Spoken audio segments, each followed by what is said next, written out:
दोस्तों, जनमंच पर एक बार फिर से आपका स्वागत है। दीवारों पर लिखा है, बेटी बचाओ बेटी पढ़ाओ, भ्रूण लिंग जांच अपराध है। मगर हरियाणा में एक मामला फिर सवाल खड़े कर रहा है कि क्या गर्भ में बेटियों को बचाने की लड़ाई सिर्फ दीवारों पर लिखे नारों तक सीमित रह गई है। 29 जनवरी 2026 हिसार के आजाद नगर में बालाजी क्लिनिक पर पीएनडीटी टीम रेड करती है। टीम का नेतृत्व पीएनडीटी नोडल अधिकारी डॉक्टर अनामिका बिश्नोई कर रही थी। आरोप है कि मौके पर डॉक्टर अनंतराम बरवाला भ्रूण लिंग जांच करते हुए पकड़े गए। टीम ने बोगस ग्राहक द्वारा दिए गए पैसे बरामद करने का भी दावा किया। एक महिला जो कथित रूप से लिंग जांच करवाने आई थी, उसे भी हिरासत में ले लिया गया।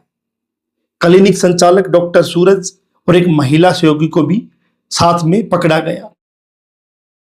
रेड के दौरान पोर्टेबल अल्ट्रासाउंड मशीन और प्रतिबंधित नशीली दवाइयां बरामद होने की बात डॉक्टर अनामिका बिश्नोई ने मीडिया के सामने रखी। डॉक्टर अनंतराम बरवाला का नाम इससे पहले भी भ्रूण लिंग जांच से जुड़े मामलों में सामने आता रहा है। भ्रूण लिंग जांच के कई केस कोर्ट में विचाराधीन हैं, मगर इस बार मामला इसलिए ज्यादा गंभीर माना गया क्योंकि आरोप है कि वे मौके पर ही लिंग जांच करते हुए रंगे हाथ पकड़े गए। लेकिन करीब 2.5 महीने बाद ही डॉक्टर अनंतराम बरवाला को जमानत मिल गई। डॉक्टर सूरज को इससे भी पहले जमानत मिल गई थी। कोर्ट में जमानत का आधार अधूरा चालान बनाया गया। मामले में एनडीपीएस एक्ट के तहत अदालत में पेश किए गए चालान के साथ एफएसएल रिपोर्ट शामिल नहीं थी।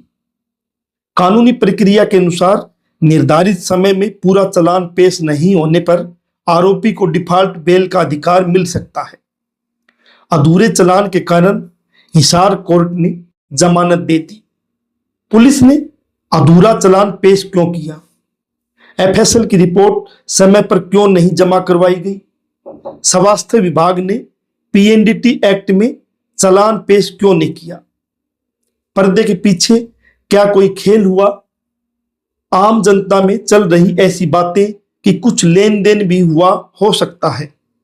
क्या यह सच है या कोरी अफवाहें हैं? यहीं से इस मामले में कई सवाल खड़े होते हैं। मगर इतनी बड़ी कार्रवाई हुई थी तो फिर जांच में ऐसी कमी कैसे रह गई कि आरोपियों को इतनी जल्दी जमानत मिल गई? इन सवालों के साथ हमने इस रेड का नेतृत्व करने वाली पीएनडीटी नोडल अधिकारी डॉक्टर अनामिका बिश्नोई से बात की। हमें सीक्रेट इन्फॉर्मेशन मिली थी कि कुछ लोग जो है अवैध भ्रूण लिंग जांच का धंधा कर रहे हैं और धड़ल्ले से चल रहा है, जिसमें कि पहले से ही कई केसेस में आरोपी रहे डॉक्टर अनंतराम, सूरजमल इत्यादि शामिल हैं। तो हमने रेड करी मौके पर जाकर और इनको मौके पर हमने रंगे हाथ पकड़ा। इलीगल पोर्टेबल अल्ट्रासाउंड मशीन भी जब्त की और मौके पर कई एमटीपी किट्स और कुछ नशीली दवाइयाँ एनडीपीएस एक्ट के अंतर्गत वह भी बरामद की गई और एनडीपीएस की टीम को भी मौके पर सूचना देकर बुला लिया गया था। तो ये सब कार्रवाई हमने की और आरोपियों को और जो भी इलीगल मशीन थी और जो भी दवाइयाँ वगैरह पकड़ी थी वो सब पुलिस के हवाले हमने कर दी थी। अच्छा, जो ये मशीन थी ये इतनी पोर्टेबल थी कि इसको कहीं भी ले जाया जा सकता था? हाँ जी, ये एक लैपटॉप से भी छोटी थी, थोड़ी सी छोटी थी और ये मतलब आसानी से कैरी करी जा सकती है, किसी भी बैग में ले जाई जा सकती है। और इस इलीगल मशीन की भी हमने जो पुलिस के पास कस्टडी में है एज अ केस प्रॉपर्टी, तो उसकी पुलिस से रिक्वेस्ट आई थी जांच करवाने के लिए, तो उसके भी हमने एक एक्सपर्ट कमेटी से जांच करवाई है और जिसमें कि ये बिल्कुल proper illegal portable ultrasound machine ही निकली है और कोई चाइनीज़ कंपनी का मेक मॉडल है, जैसा कि उसके बार कोड से हमें जाहिर हुआ। और इसके अलावा उस पर कोई कंपनी का नाम वाम लिखा नहीं है और लेकिन ये मशीन जो है ये पूर्णतया जो है फीटस के एग्जामिनेशन के लिए, अल्ट्रासाउंड एग्जामिनेशन के लिए ही इसमें सॉफ्टवेयर डला हुआ है और इसमें हो सकती है। तो जहाँ तक हमें जानकारी है, हो सकता है सही है गलत है, कि इस तरह की जो भी मशीन है वो जब भी किसी डॉक्टर को मिलती है जो परचेज करता है तो वो सीएमओ की परमिशन के बाद मिलती है।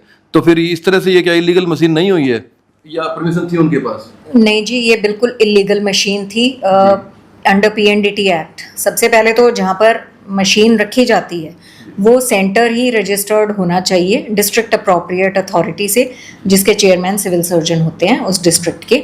तो ये डिस्ट्रिक्ट अप्रोप्रिएट अथॉरिटी से रजिस्टर्ड नहीं थी प्लेस जो इनका क्लिनिक था। एंड सेकेंडली जो मशीन होती है वो भी रजिस्टर्ड होनी चाहिए। रजिस्ट्रेशन सर्टिफिकेट में उसका सीरियल नंबर, मेक, मॉडल इत्यादि वो सब दर्ज होता है, वह नहीं किया हुआ था। और थर्डली क्या होता है कि मशीन का जो भी सप्लायर होता है वो किसी भी अनरजिस्टर्ड सेंटर या अनरजिस्टर्ड पर्सन को मशीन दे नहीं सकता या बेच नहीं सकता या सप्लाई नहीं करवा सकता। तो ऐसे केस में यह भी हुआ है कि illegal place and illegal unregistered persons को मशीन सप्लाई हुई है। तो इसलिए जो है हमने एक आरोपी जो इलीगल मशीन का सप्लायर था उसको भी बनाया हुआ है, वो अननेम्ड है, वो आज तक आइडेंटिफाई नहीं हुई है। तो ये इलीगल था। इसके अलावा जो पर्सन्स जो अल्ट्रासाउंड कर सकते हैं वो भी रजिस्टर्ड होने चाहिए डिस्ट्रिक्ट अप्रोप्रिएट अथॉरिटी से। तो वो भी अनरजिस्टर्ड पर्सन्स थे जो मौके पर ऑपरेट करते हुए मिले। तो इसलिए इसमें पीएनडीटी एक्ट की तो काफ़ी भयंकर वायलेशंस हैं। और इसके अलावा जो है कुछ डॉक्यूमेंटेशन भी करनी होती है, फॉर्म एफ वगैरह भरना होता है, कंसेंट फॉर्म भरवाना होता है, प्रॉपर एक रिटन में रिपोर्ट दी जाती है जिस पर भी डॉक्टर की डिक्लेरेशन और कंसेंट होता है। वो सब कुछ भी प्रोसेस नहीं किया हुआ, सब कुछ पूरी तरह से इलीगल था। ठीक है, तो आपने वो मशीन इंपाउंड कर दी थी। हाँ जी। तो और आपकी कार्रवाई में कोई कमी रही आपके हिसाब से, क्योंकि वो 2 महीने के बाद ही छूट गए हैं, तो आपकी फॉर्मेलिटीज़ के अंदर आपको लगता है कोई कमी रही होगी? देखिए, स्वास्थ्य विभाग की तरफ से जितना मैक्सिमम हो सकता था उतना हुआ है। पहले अनंतराम पर काफ़ी सारे केसेस चल रहे हैं, लेकिन रंगे हाथ मौके पर ये पहली बार था जबकि वो पकड़ा गया है। तो इससे अच्छी रेड और क्या हो सकती है। उनका साथी सूरजमल है, वो भी मौके पर ही पकड़ा गया। और गौरतलब बात यह है कि ये दोनों पहले केसेस में बेल पर बाहर थे, पहले से ही अरेस्टेड थे ऑलरेडी, लेकिन बेल पर बाहर आए थे कुछ ही दिन पहले। और इन्होंने एक क्राइम और कर दिया, इतना गंभीर क्राइम। और बच्चियों की संख्या वैसे ही सही अनुपात में नहीं है पूरे भारतवर्ष में। तो इसको बढ़ाने के लिए हरियाणा सरकार पूरे प्रयास कर रही है और हमारी ये रेड भी उसी दिशा में एक महत्वपूर्ण कदम था। और इसके अलावा इलीगल मशीन भी हमने मौके पर ही जब्त की और एमटीपी की दवाइयाँ इत्यादि, वो भी काफ़ी सारी चीज़ें हमने मौके पर ही बरामद की। और हमने सारी कार्रवाई का पुलिंदा बनाकर सारा कुछ documentation, spot memo, seizure memo इत्यादि सब कुछ बनाकर और हमने पुलिस को सौंप दिया था। तो ये अरेस्ट भी हुए, मौके पर ही अरेस्ट हुए। तो क्या लगता है आपको कि जब आपने पूरी मजबूती के साथ काम किया है उसके बावजूद इतनी जल्दी उनको बेल मिल गई, तो कहाँ कमी रही होगी कानून में या काम करने के तरीके में? देखिए, कहीं ना कहीं आरोपी जो है वो कानून का ज़रूर फ़ायदा उठा गए, क्योंकि स्वास्थ्य विभाग की तरफ से इतनी मजबूत कार्रवाई होने के बावजूद भी अगर वो बेल ले गए हैं तो इसका मतलब कि कहीं ना कहीं लॉ में कुछ लैक्यूना ऐसे हैं जो कि आरोपियों को और उनके वकीलों को अच्छी तरह से पता हैं। तो देखिए, और विभागों का तो मैं कह नहीं सकती, लेकिन स्वास्थ्य विभाग की तरफ से तो पूरी मुस्तैदी से काम हुआ था। और हमें तो बहुत ही हैरानी क्या आश्चर्यचकित ही हुए कि ऐसे कैसे हो सकती है, इतने अपराधों में जो संलिप्त हैं और सारी दुनिया को पता है। और इनफैक्ट एक केस में तो ये बरी भी हुआ था अनंतराम, जिसके लिए हमने सेशंस कोर्ट में अपील डाली हुई है स्वास्थ्य विभाग की तरफ से, पीएनडीटी की। तो हमारी तरफ से तो बिल्कुल मुस्तैदी से कार्यवाही हो रही है, और फिर भी पता नहीं कैसे। एनडीपीएस एक्ट में जो पकड़े गए, तो कुछ आइडिया है कौन कौन सी मेडिसिन मिली होंगी इनके पास? कुछ नार्कोटिक मेडिसिन मिली थी जो कि प्रतिबंधित दवाइयाँ होती हैं, और लाइसेंस्ड शॉप और लाइसेंस्ड केमिस्ट ही रख सकते हैं। जी जी। उस टाइप की थी मेडिसिन की लिस्ट है, वो पुलिस को हैंड ओवर करती हुई थी। तो क्या वो इसमें पीएनडीटी की जो प्रैक्टिस है उसके अंदर इस्तेमाल करने के लिए रखी हुई थी उन्होंने? नहीं, वो मतलब वैसे जैसे कई बार इनके पेशेंट्स दिखाने आ जाते हैं या और कोई नशे के लिए इलीगली जो बेच देते हैं, उस पर्पस के लिए रखी होती हैं ऐसी दवाइयाँ। क्योंकि देखिए कानूनन कोई काम होता है वो तो फिर लाइसेंस्ड मेडिकल स्टोर पर ही होता है और लाइसेंस्ड फार्मासिस्ट होता है और पूरी प्रक्रिया होती है कानूनी, उसका पालन करते हैं जो लोग भी कानूनन रूप से ऐसी दवाइयां रख सकते हैं। इसके लिए स्पेशल लाइसेंस लेना। हाँ, तो जो ये डॉक्टर हैं, डॉक्टर अनंतराम बरवाला और डॉक्टर सूरजमल जो भी है, तो इनका लाइसेंस वगैरह रद्द करने का कोई प्रोसीजर नहीं है?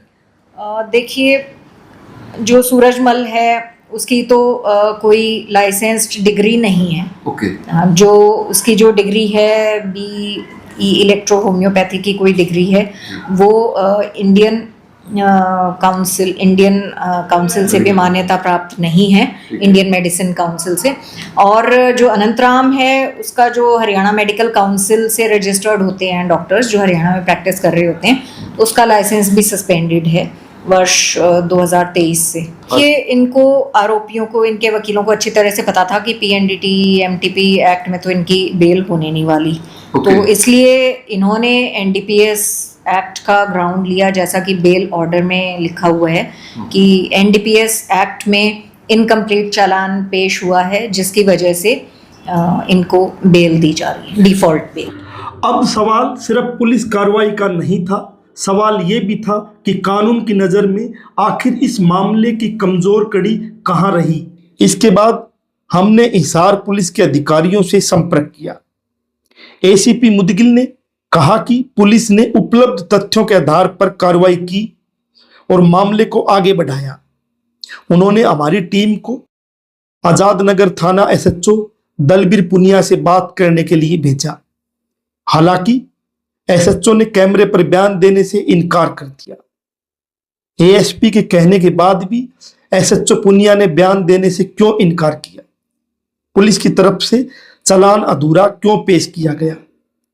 अब इसी को समझने के लिए हमने वकील विक्रम मित्तल से बात की।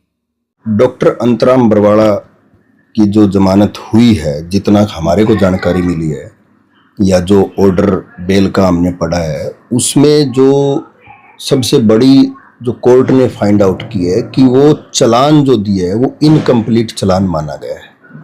इनकम्प्लीट इन द सेंस कि वो चालान तो हो सकता है ठीक टाइम पे दिया होगा, परंतु उसके साथ FSL की रिपोर्ट नहीं है, और वो रिपोर्ट नहीं है तो वो इनकम्प्लीट चालान माना जाता है। और परंतु PNDT एक्ट की जहाँ तक बात है, PNDT एक्ट के बारे में देखो, सरकार प्रशासन बहुत घोषणाएं करते हैं, बहुत प्रचार प्रसार करते हैं, बेटी बचाओ बेटी पढ़ाओ, परंतु बेसिकली जो है ना PNDT एक्ट का तो इन्होंने मजाक बना के रख दिया है।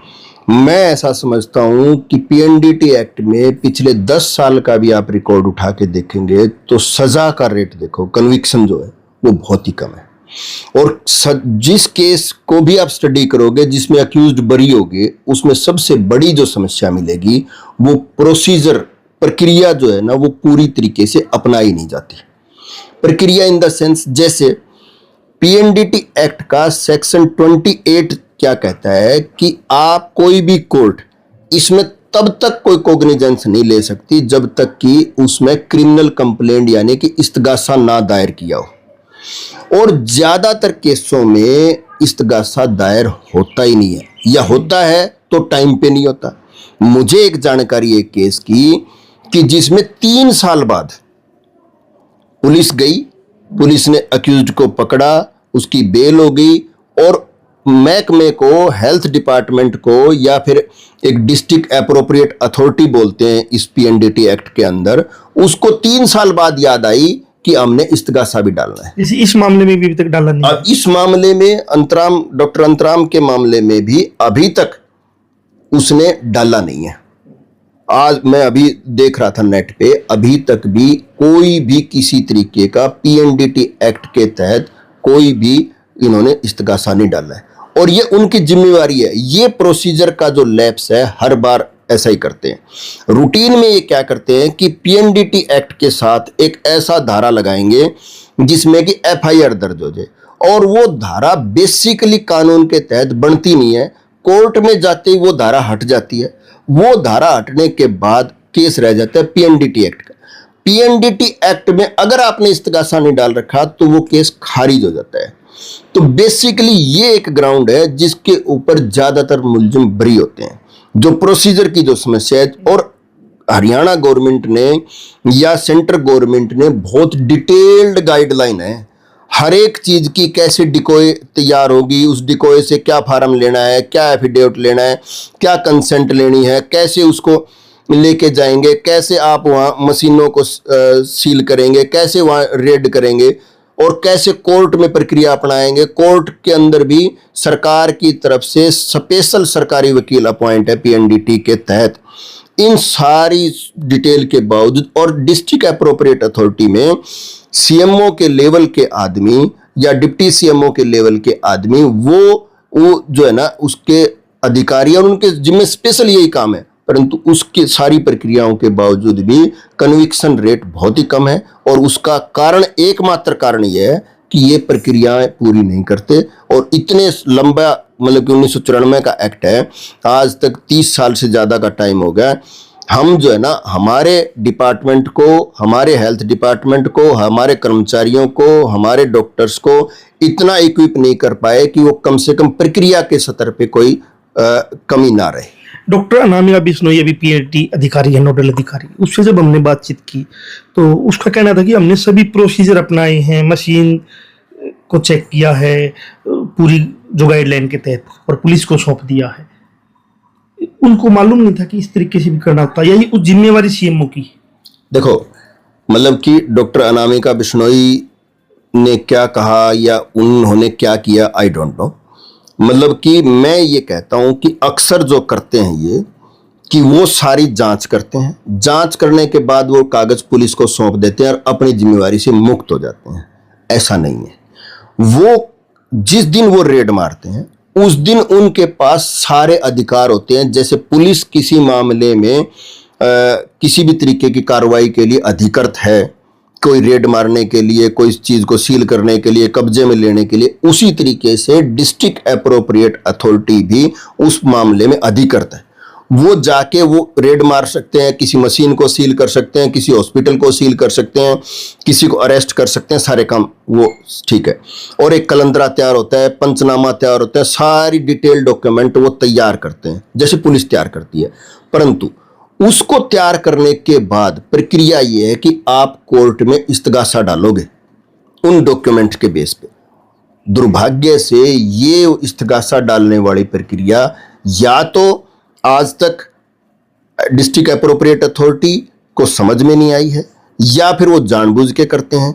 क्या करते हैं मुझे नहीं पता। और इसके लिए जो कंप्लेंट डालने का अख्तियारत है वो सिविल सर्जन को या सीएमओ को है कि डिस्ट्रिक्ट एप्रोप्रिएट अथॉरिटी अपनी ये सारे काम करने के बाद वो अल्टीमेटली जो है ना सीएमओ कंप्लेंट डालने के लिए अधिकृत है एक व्यक्ति के तौर पे, वो डालेगा और वो आके फिर सीएमओ की कंप्लेंट के बेस पे जो रेड मारने वाले डॉक्टर हैं, जो भी प्रक्रिया पूरी करने वाले लोग हैं, वो उसमें गवाह होते हैं, तब वो जाके केस पूरा होता है। मैं एक और जानना चाहता हूँ इस मामले में कि जो अल्ट्रासाउंड की जो मशीन होती है या अब छोटी पोर्टेबल मशीन आ गई है, कानून क्या कहता है कि इसकी खरीद फरोख्त या कहाँ वो होगी? आज तक किसी मशीन का मालिक नहीं पकड़ा गया है। खासकर इस मसले में भी 3 महीने बीत चुके हैं। मशीन कहाँ से खरीदी, मशीन का डीलर कौन था, उस पर कोई मुकदमा दर्ज नहीं है, अज्ञात के खिलाफ मुकदमा दर्ज करके छोड़ दिया गया है।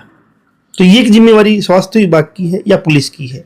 देखो, इस मामले में जो रूल्स जो कहते हैं वो ये कहते हैं कि पहली बात तो जांच ये होनी चाहिए पुलिस करे या डिस्ट्रिक्ट एप्रोप्रिएट अथॉरिटी करे।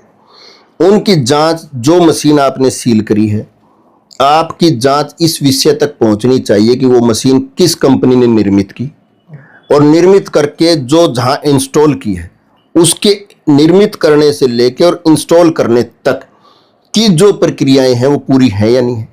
और मुझे ऐसा लगता है कि ज़्यादातर केसों में प्रक्रियाएं पूरी नहीं होती।